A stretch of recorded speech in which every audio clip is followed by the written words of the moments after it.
दोस्तों, आपका Indian serial fact में आपका स्वागत है। तो हेलो दोस्तों, मैं आपको एक और सीरियल के बारे में बताऊंगा जो छल का दूसरा एपिसोड है। कबीर और आदित्य गीतांजलि मित्र के शराबी पिता पूर्व के बचाने के बाद गोद लेते हैं। गित्री एक रहस्यमय लड़की है जिसके पास पूर्व भगत कैलाश है, जिसके अपनी मां की मृत्यु और इजा के पहले बेटे कबीर को छोड़कर अभिनय की मृत्यु सहित कुछ लोगों की विभिन्न दुर्घटनाओं और मौत की भविष्यवाणियों की थी।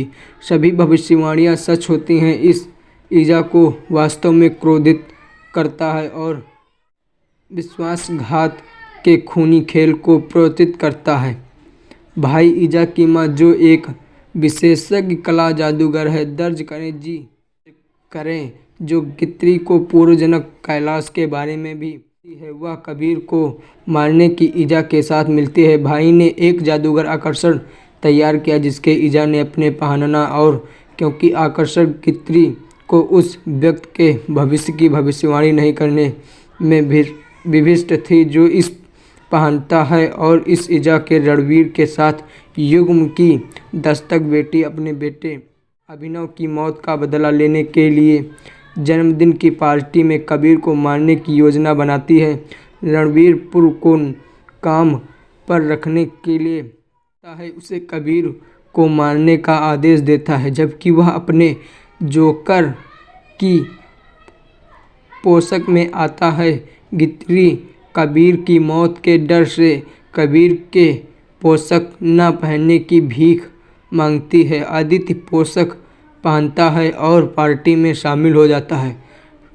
शराब की तल के कारण पूर्व काम करने में विफल रहता है। इस संयोजन से आदित्य को बार बार चाकू मारता है और यह सोचकर कि कबीर को जोकर के रूप में तैयार किया गया है, वह इस बात से खबर है कि आदित्य जोकर के पेश में है। यह पता चलता है कि आदित्य ने गलती से जादू पहनना लिया था, जिससे गित्री को आदित्य के पीछे छिपे घातक खतरे से अनजान हो गया था, और आदित्य अपना जोकर का मुखौटा हटाती है को उसके कमरे में खींच लेती है। वहाँ खुश होती है कि उसने कबीर को मारने में अपने लक्ष्य में अपनी एक बाधा को जीत लिया।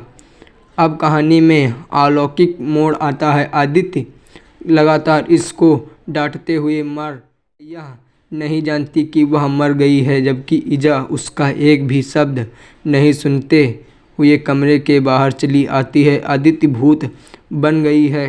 आदित्य की लाश को देखकर कबीर हंसता पड़ा है, जबकि आदित्य का अंतिम संस्कार किया जा रहा है। स्वर्ग खुला जाता है और आदित्य को खींच लेता है। वह माता रानी देवी दुर्गा के आंसू बहाती है कि उसने कबीर और गित्री के भलाई के लिए इजा की असली पहचान प्रकट करने की कसम खाई थी। देवी उसकी कृपा करती हैं कि आदित्य को एक बार फायदा मिला है। फायदा यह है कि गित्री अब आदित्य की आत्मा को सुन सकती है, लेकिन हर दिन सूरज ढलने के बाद ही आदित्य ने सब कुछ बताने का फैसला किया कि इजा की क्या योजना बनाई थी। गित्री की मदद वह अपने हत्यारे का खुलासा करेगी। दुर्भाग्य से मई आदित्य के उपस्थित को भांप लेते हैं और उसके आत्म को खत्म करने की कोशिश करते हैं, यहाँ तक कि वह गित्री को मानसिक रूप से बीमार बताकर उसे मानसिक साधारण के भेजकर उससे छुटकारा पाने की कोशिश करती है। गित्री को हमेशा के लिए शरण के मुख्य चिकित्सक ने 3 के साथ मिलकर बनाई है। कबीर समय रहते गित्री को बचा लेता है। आदित्य माई को हराने में सफल होती है।